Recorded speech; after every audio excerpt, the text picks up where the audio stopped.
Eliane Brum, jornalista, voltou de uma das várias experiências que ela teve na Amazônia, ela chamou um grupo de pessoas e disse que estava vendo que ali naquela região muita gente corria na direção do cuidado de muitas áreas, mas que não tinha ninguém da saúde mental. E que ela localizava nas pessoas que ela entrevistava um sofrimento que precisaria de um cuidado específico, que não é o cuidado que a experiência que o testemunho do cinema pode fazer, que o jornalismo pode fazer, que a Defensoria Pública pode fazer, que o Ministério Público Federal pode fazer, que as ONGs e as organizações sociais que estão ali podem fazer. Era um cuidado com isso que a gente chama sofrimento psíquico. Fiquei muito tocada pelo modo que ela falou isso. E enfim, a gente foi se mobilizando em rede, né, que é o jeito que eu mais... É o jeito que eu acredito que uma mobilização funciona, né, porque cada um entra com o que te causa. Você não entra para fazer o bem, porque a psicanálise também já nos advertiu que esta não é uma boa ideia para cuidar de alguém, não é para fazer o bem, não é porque você é bacana, porque assim quem goza é você. E então, enfim, a gente foi aí se causando e se mobilizando em rede. E hoje isso assumiu essa cara, que é, depois de duas experiências diagnósticas e de teste do dispositivo, disso que a gente chamou de clínica de cuidado, clínica do cuidado. Por que isso não chama clínica psicanalítica em Altamira, né?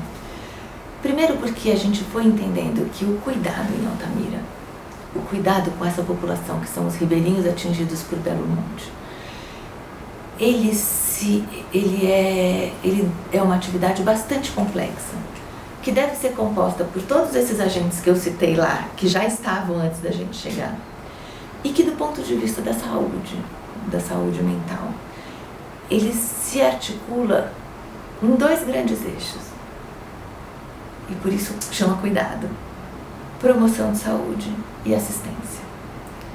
As ações de promoção de saúde, elas são absolutamente fundamentais, porque se trata de uma população que teve,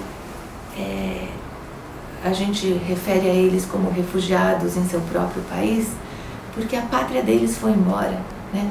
Tem um filósofo que chama Flusser, que ele diz que a pátria da gente não é o território geográfico que a gente habita, que isso é um jeito de pensar pátria, mas ele, que é alguém que viveu o Holocausto, pode dizer que a pátria são os laços que ele criou.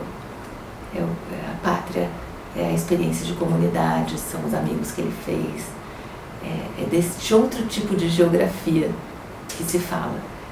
E o que aconteceu para os ribeirinhos de Belo Monte é que essa pátria, a pátria que é o nosso modo de vida, foi embora. Só que eles ficaram lá. Então, imagina o drama e a catástrofe que se põe em curso quando você está no seu lugar e o seu modo de vida foi roubado, foi destruído, né? Foi expropriado. Então, a experiência de promoção de saúde, ela é absolutamente essencial, porque ela é o que pode, de fato, criar condições para a reconstituição de laços comunitários, né? Essas foram pessoas que foram espalhadas aleatoriamente pelo território, que nem o tipo de casa que elas viviam, nem o tipo de vizinhança que elas viviam, nem o tipo de relação com o rio que elas viviam é capaz de se instituir onde elas estão colocadas. Então, ao lado da luta pelos direitos, de que o modo de vida seja recomposto, é preciso que haja um trabalho de promoção de saúde para que isso possa ser recomposto na nova configuração do território. Do outro lado, a gente sabe que sem a possibilidade de fazer luto do que se perdeu, é muito difícil se jogar numa nova experiência.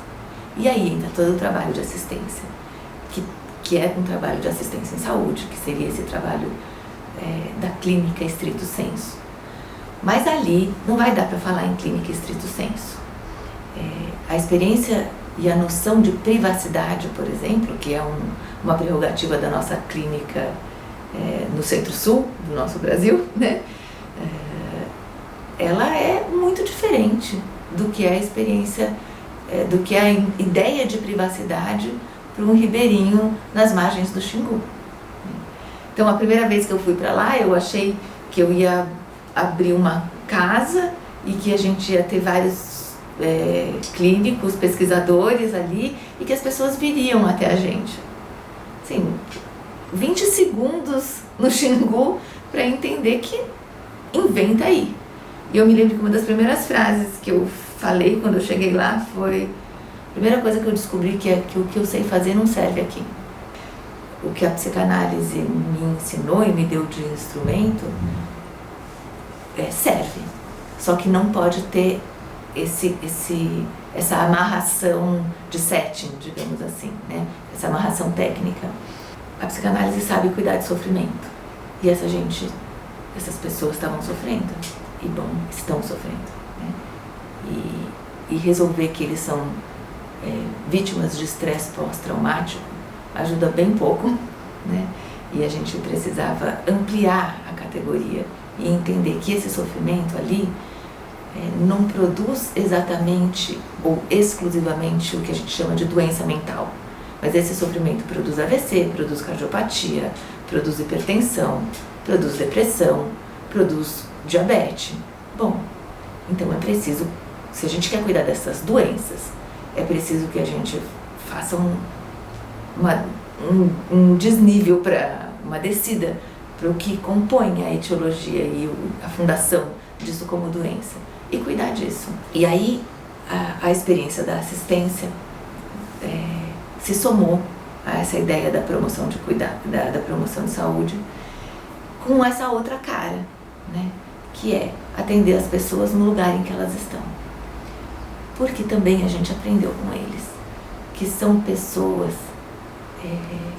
que a sua composição do modo de vida e da experiência de fala com o outro se faz com o gesto, se faz por dividir com você a casa deles, mostrar para você do que você está falando, o cruzamento daquele que chega e que compõe ele vai te dizer aquilo que eu vivi. E isso para eles não é uma experiência de invasão de privacidade, como a gente vive aqui, não é? A gente vive culturas diferentes. E se a psicanálise foi inventada numa determinada cultura, a gente fica com a pergunta: será que ela só serve para tratar? Ela só serve como clínica, né, como modalidade de tratamento nessa cultura? Ou a gente pode, com o que a gente tem da nossa condição de psicanalistas, movidos pelo nosso desejo de analista, escutar o sujeito numa outra cultura, numa outra configuração de rede simbólica, num outro tipo de modalidade de resposta ao que vem do real? Nós estamos apostando que sim, mas a gente também aposta que isso sim, mas não só isso. Então que é preciso que a gente se enlace e se enrede no território com todos os atores que já estão ali, para que isso seja de fato efetivo.